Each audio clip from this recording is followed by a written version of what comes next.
si Bubuhay pa ng maulong hey kandu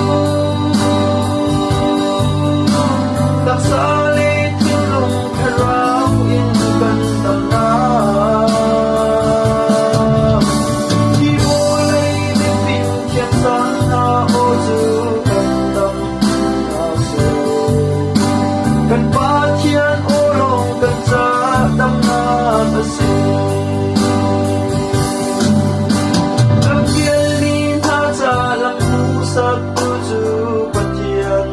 o asin Isaril min halam ashuay tutaka Ipatin mundo na muli samkeng dukan sin ko na Mubuhay pa ng maunim haylong kandu Mubuhay pa ng maulong hey kandu Taksalit hilong karaw in gandang na Hiwalay lipin kiyang sana o gandang naso Kan patian ulong kan sa damnat asin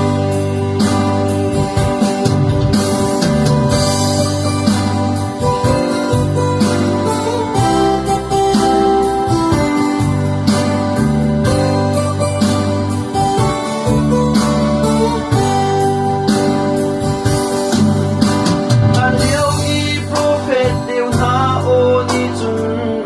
Kun Afiere Patian ulong hilam sa tu asin Kan ram apoy pa na tumi mo kau olong Hang zong se Tutu jeri kau tay na ko tu asin Bubuhay pa ng maulong hey kandu Taksalit hilong karaw in gandang na Hiwalay lipin kiyang sana o gandang naso Kan patian ulong kan sa damnat asin Moses ral kat na Joshua ral day na Joseph Anong mi patian ng maulong asin Kanram kan balay na o in kase banrua bang suse Suaral tay naklet at suwa mo nag-asin Bubuhay pa ng maulong hey kandu Taksalit hilong karaw in gandang na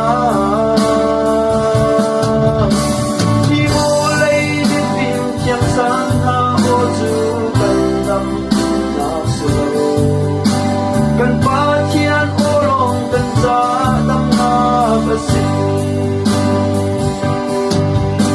Kan patian ulong kan sa damnat asin